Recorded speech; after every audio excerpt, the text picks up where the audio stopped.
Hey YouTube, Kira Qualia here, bringing you all my powerful Herminia Cardfight Vanguard Overdress deck profile for May 2022. With the release of the Lyrical Monasterio, it's a new school term booster set. We were given two new decks, with one of them being the Herminia deck, which focuses on sort of a deck that uses up your resources, so you have no face-up cards in your damage zone and no cards in your soul, to activate the powerful skill, which is shared by the unit you see here, Coming Beauty Herminia, and all the other units in the deck that share with the powerful skill. It's a really interesting deck. It really does remind me of the V-Series Alt Mile, where you had to have all your counterblasts used to gain different card skills in the deck. So let's go ahead and get started with the deck profile. So we'll go ahead and start off with the Ride deck. What's interesting about the new decks from the Lyrical Monasterio, it's a new school term booster set, is that they don't all have the same unit for the Ride deck. For this Ride deck, our grade 0 is QD Topic Rabina. When wrote upon, if you went second, draw a card. So just the standard for the skill in D format. The grade 1 being Sniping Eiffel Larange. On Vanguard or rear, Soul Blast 1 and discard a card from your hand and draw a card. So it makes up for more resources to use with your hand. And also with the powerful skill on Vanguard, if your soul has no cards, when you would ride a Track Peach Air Teens from your Ride deck, you can ride without discarding a card from your hand, which is the grade 2 that we're riding next. So saving you hand consistency with this card.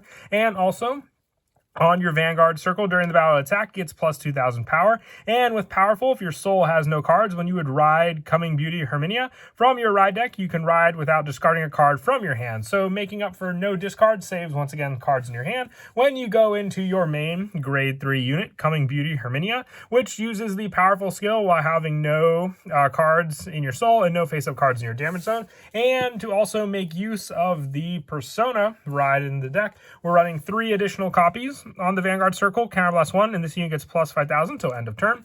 It's not a once per turn skill as well, so you can use this as much as you need. So all your damage is face down. And with the powerful skill, at the end of the battle, this unit attacked, if the total number of cards in your soul and face up in your damage zone is 0, discard a card from your hand, choose one of your rear guards with the powerful ability, stand it, and reduce the next counterblast you pay this turn by 1. So then you don't have to use counterblast for that skill. Is very useful for some of the other cards we run in the deck, since you don't have the counterblast to use, obviously, since you use them all to get the powerful skill active. With the other grade 3s, one of them utilizing the no counterblast cost for its skill, being Bathing Fountain Teruis with the powerful skill on rearguard. When this unit attacks a Vanguard, if your soul has no cards, Counterblast 1, this unit gets on rear. When this unit attack hits, draw a card until the end of that battle. Choose one of your other units and gets plus 5,000 to end of turn. So I keep saying powerful, but that's just what the skills are. And powerful with this one gives you draw power. And being able to restand this and use it again, it's not a once per turn. It just says when it attacks a Vanguard, you get to draw a card if your soul has no cards, making use of that card in the soul. No usage, powerful play, and also giving another rearguard on the field plus 5,000, so you can stack this on top of that rearguard, and along with the Persona Ride, hit about 20,000 to that one alone. For the other grade 3s that I run in the deck, I also run 4 of the Faithful Eye Lalana. Powerful on rearguard, when this unit attacks, if your soul has no cards, counterblast 1, and this unit gets plus 10,000 until end of battle. Just another great way, along with Teruis, to give plus 10,000 to this, 10,000 with the Persona Ride, and then its own skill can be 43,000. And it also has the counterblast for its cost, which can be avoided if you use Herminia for the next time you would use a counterblast if need be.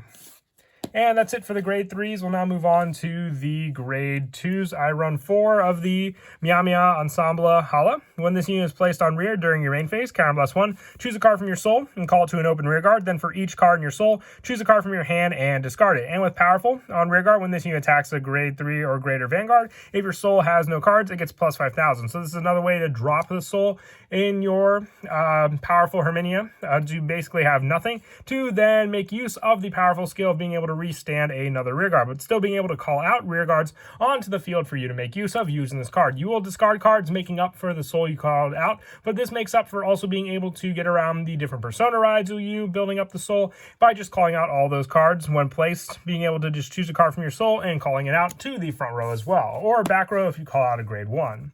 And that is it for the grade 2s. I actually don't run too many grade 2s. The grade 1 lineup is a big part of what we call out and make use of for the skills. But for the grade 1s, I run 4 of the Beware of Overeating, Eileen. On rearguard, when this unit boosts a rearguard, look at the top card of your deck, put on the top or bottom of your deck. So just a great way to set up more cards on the top of your deck depending on what you want to use.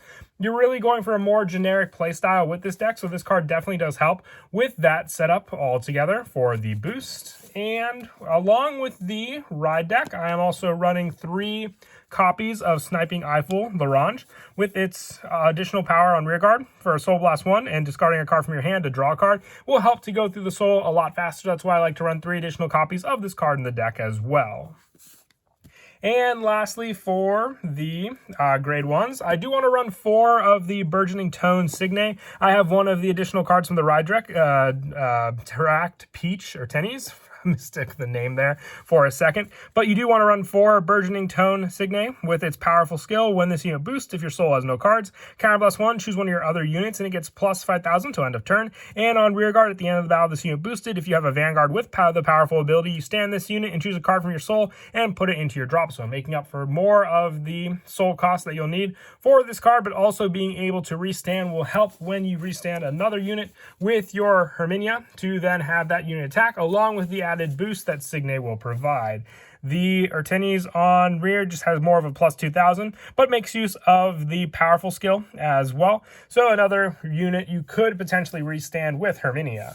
And then the last of the grade 1s is just 4 of the Sentinel of Choice with all the different animals and creatures in this deck. I found Soapy Splash Riviera to be the most fitting, but like all the Sentinels in Overdress format, it just has, when placed on guard circle, choose one of your units, it cannot be hit. And then if you have 1 or less cards in your hand, you don't have to discard the cost for that Sentinel, giving you an additional one you can use to defend against your opponent. And that is it for the grade 1s. Moving on now to the grade 0s. For the trigger lineup, I'm running 4 of the new Precious Tune Edwidge and 3 of the Wings Dancing in the Blue Skies Antia. The newer triggers from the set, which is what I really do like about this deck as well. You can just build this deck all from this one set, aside from the Sentinels and the Overtrigger. A good majority of it can be gathered up to have and use with it all together. And for the additional triggers, I run 4 of the Transparent Snowy Knights, being the draw trigger with the skill, as the additional plus 5, and the new heal from the set being the Sigh of Relief, Fabiola. Once again, just a fitting unit with it being a creature like all the other ones. And the Overtrigger being Greatest Star Esperanza, and with the additional skill, when you drive check it during your fight, all your rear guards will get plus 10,000, especially with the restand power that Herminia has. This can be quite a scary skill to use against your opponent when you get lucky enough to reveal the Overtrigger. But that is it for the deck profile. I hope you all enjoyed the video. Definitely be looking towards building the Friends deck as well, the other new deck from this set, so look forward to it. And as always, until next time, please don't forget to leave a like and subscribe, and Kira Qualia out.